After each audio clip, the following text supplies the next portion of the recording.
residents in the city. They had been shutting off water for years, but nowhere on this scale.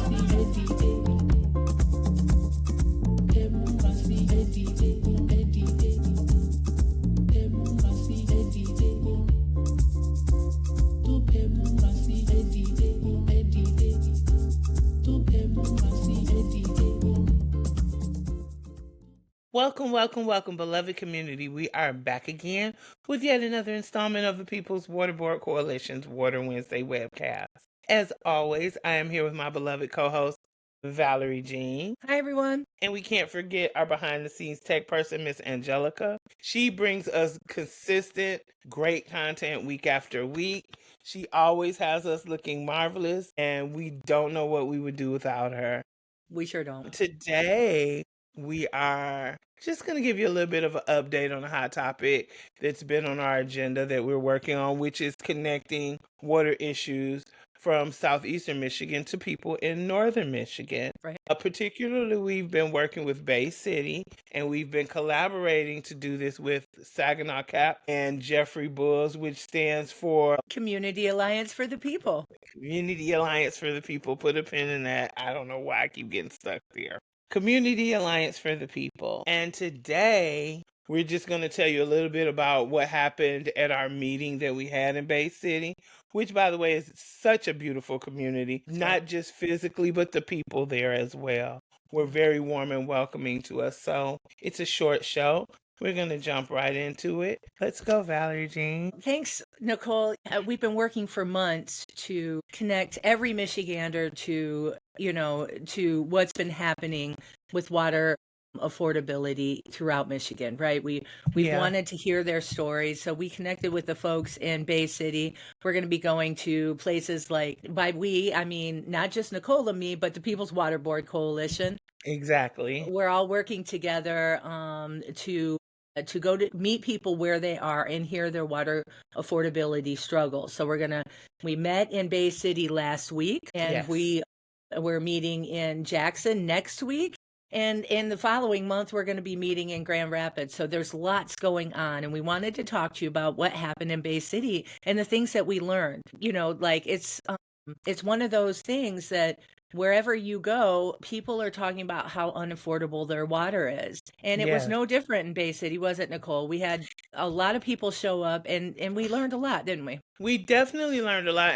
And I would say the only difference I saw in Bay City is that other Bay City community members were not viciously attacking these people with the distorted narrative rhetoric. It seemed like everyone understood what was going on. And in a lot of places, we see that they look at people and go, well, they just don't want to pay their bills, or they buy expensive non-necessity items, so on and so forth. All these dog whistles that say that people are wrong because they can't afford their water, when water's truly unaffordable throughout Michigan, right? Exactly. Like all of these dog whistles that, and here in Detroit, of course, we heard, if you want free water, go get your water from the river, things like that. These are really harmful narratives. And these weren't that are being told. And they weren't told by other community members.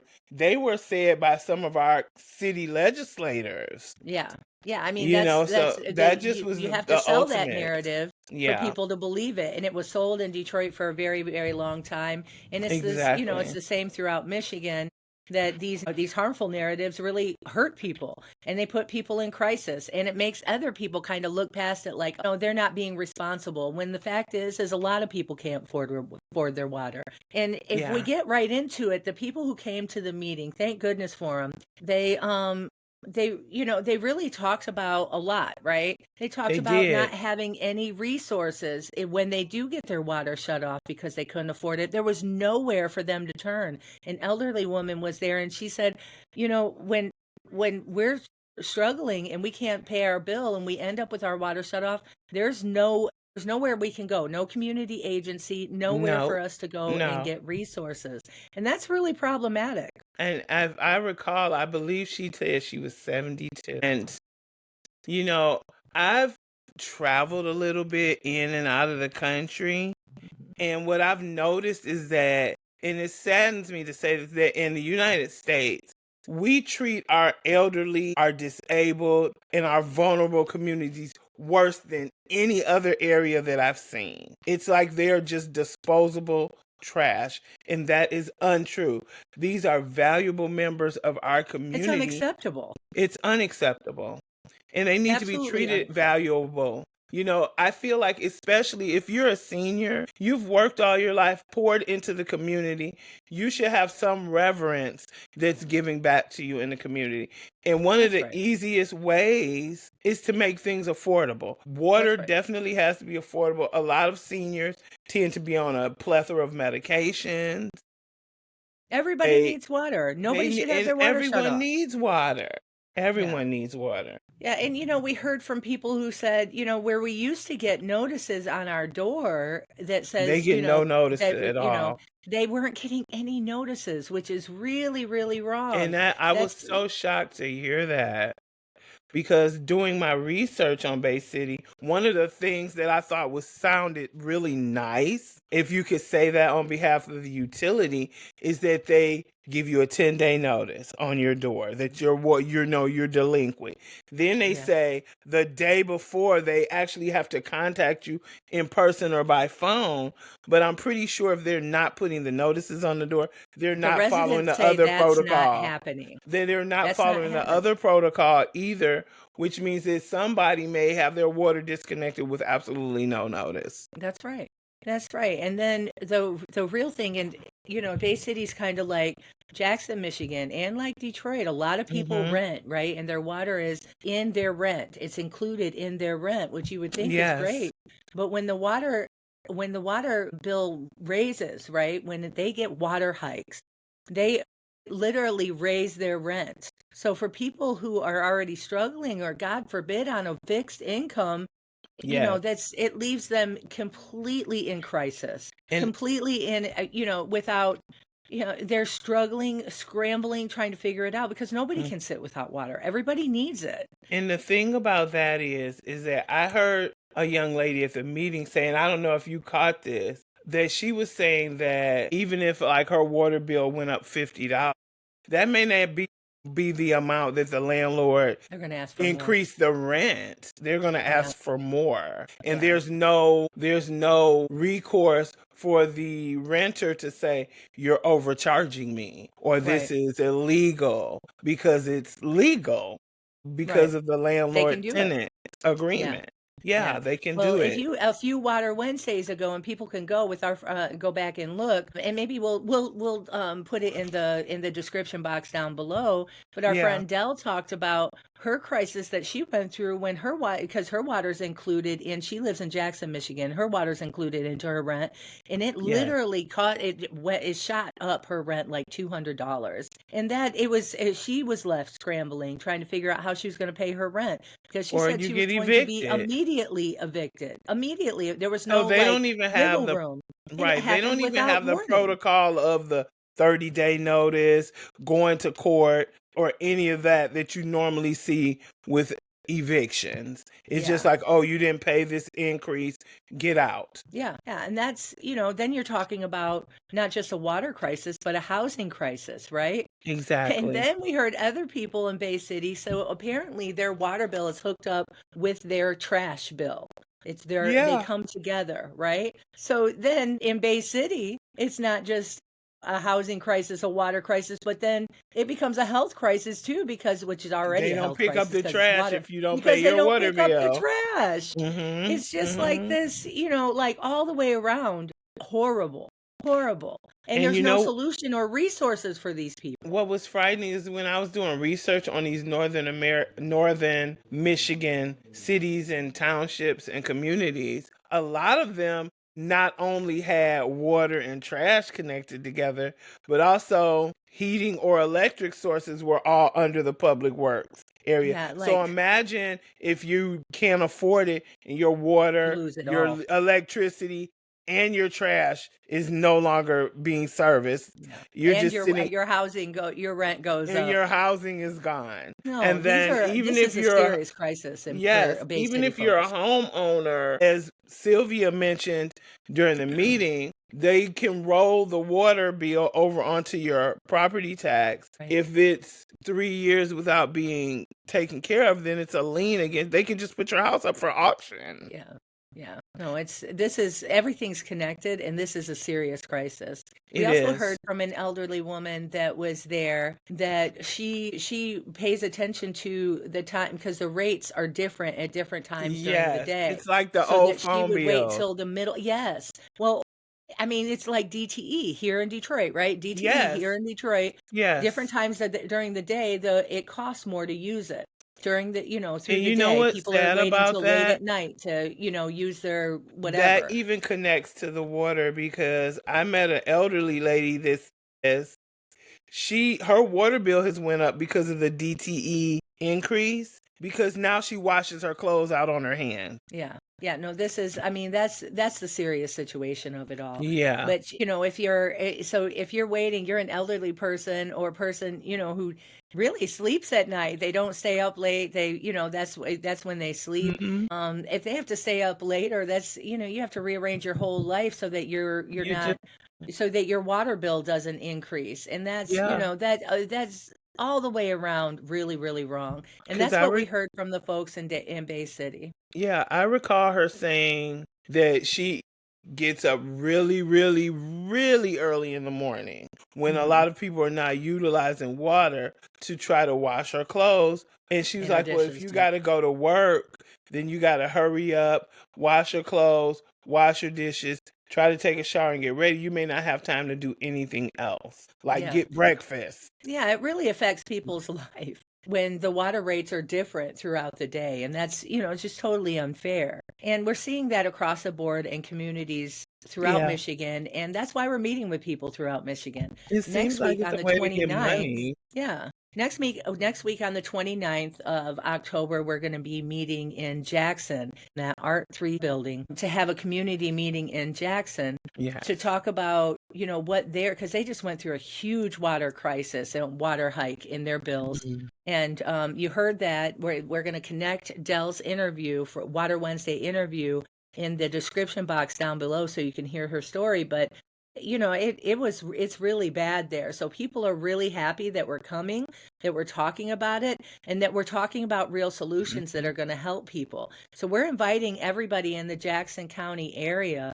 to come to that meeting. It's the 29th. We're going to put the flyer in the description box down below and all the information so people can plug in and come to it. But all of our Jackson area folks, please come to that meeting and tell us your water struggle. Let's talk about it. Let's come up with solutions together. Yes. The People's Water Board Coalition has been organizing on the ground with communities to fight for statewide water affordability legislation. And that's the only thing that is going to put protections in so that nobody gets their water shut off. So we really need folks to show up for these meetings. And you just pretty much encapsulated the most important factor in this fight.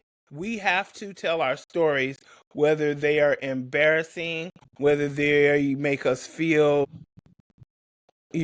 saddened. People need to hear these stories. That's our power, to let people know, because there are still people that we come across that have no idea what's going on because they're not hearing these stories. And the legislators and these utilities, they don't want our stories to be spoken and told because to a certain extent, it looks bad and it's shameful that we have to even go through this as communities to them, and they want to keep their image looking squeaky clean, like they're just doing everything for their communities and they're the greatest utilities, but they're not. We need to tell our stories. And look, don't ever ask all of our viewers, do not ever be ashamed to speak your truth. At one point in time, Valerie and I both had to tell our stories. And yes, I received a lot of backlash for telling my story. But you know what? I will continue to tell my story, because in my story is my strength. And so I want you all to know that we want to hear your stories. We want to gather and compile these stories. We want to let legislators know that the people are feeling this pain, and we demand that they do something about it. We demand that they give us water affordability. It is not something that we're just asking for because we want a tax credit or, people need water, or people they need don't water to have survive. quality of life. They don't have actual life at all. I keep saying this, even though it sounds horrible when you hear it. People can live 48 hours without water. That's it. You can go on a hunger strike for days and days and days. And here in Michigan, if you don't have water in your home, the officials find out about it. They'll come take your children or your elderly parents that you're taking care of. Anybody that you're taking care of. Elderly, disabled, minor children, all of them can be removed and put into the system. That's right. They won't help you with your water bill. They will absolutely remove them. Yes, and I remember at the meeting. This is a statewide crisis. At the meeting, I was telling a young lady, I said, it's so angering that they will do that, because the amount of monies that they will pay a foster parent or an adult foster home to take care of an elderly or disabled adult, you could have helped mitigate this person's water utility and help them maintain their water service. Because that's not happening, though. Yeah, that's why we need legislation, Nicole. Exactly. That's, Nicole and I organize every day because we know this is a life or death situation. Both of us have been through it. Yes. And we don't want other people to go through it. It's not something that you get over anytime soon. Years later, you're still affected by it. I still to this day cannot hear your story and not sob, literally cry and sob from hearing it. Just thinking about it makes me cry. And this is a serious situation. It is. We're going to be talking about what's happening with the Lifeline plan here in Detroit on our next show. But I do want to point out and before we wrap up the show, that I was talking to a young lady today because I was creating a press release for the People's Water Board Coalition about the ending of the Lifeline plan and how it's only going to service 5,000 households now. They have ran out of money. DWSD is no longer running the Lifeline program. And, I had to contact a young woman who had been affected by this. And she was like, do I have to really put my name on this? She was having a hard time telling her story because she didn't want other people to know that she couldn't afford her water. Even though she had never been shut off, she had always struggled to pay it. It was unaffordable to her, and she struggled every month to pay it. Yeah. So these are the stories that have to be told because not everybody can. Not everybody can tell their story. She did agree to let me tell her story and put it in the press release because people need to know what's happening. But it was hard for her, and she had to really, really think about it. We know that this is hard to do. We know that telling your story is hard to do, and it takes a huge amount of courage, and it's scary. But everybody that does it lays the ground for somebody else to do it. And here's the thing. We don't have a problem. You can come to us and tell us your story in complete anonymity. We can absolutely. We can have it on Water Wednesday and just tell your story. That's because it needs to be heard. Never fear telling your story, whether you have to tell it behind a black screen and a modified voice without your name used. Just get your story out there, because your story might make the difference between someone who's afraid to tell their story coming out and telling their story, knowing that they're not alone. They're not the only one that's going through this. That's right. We're in this together. Yeah. Thanks for always going on this journey with me. Of course. I love you dearly, and we're going to put all the things for the Jackson meeting in the description box down below. We're going to get into depth about the water crisis happening in Detroit as we speak, because the ending and removal of the Lifeline plan next week. So please tune in, and until next time, my friends, we're in this together. Take care of each other and try to stay afloat. Stay afloat.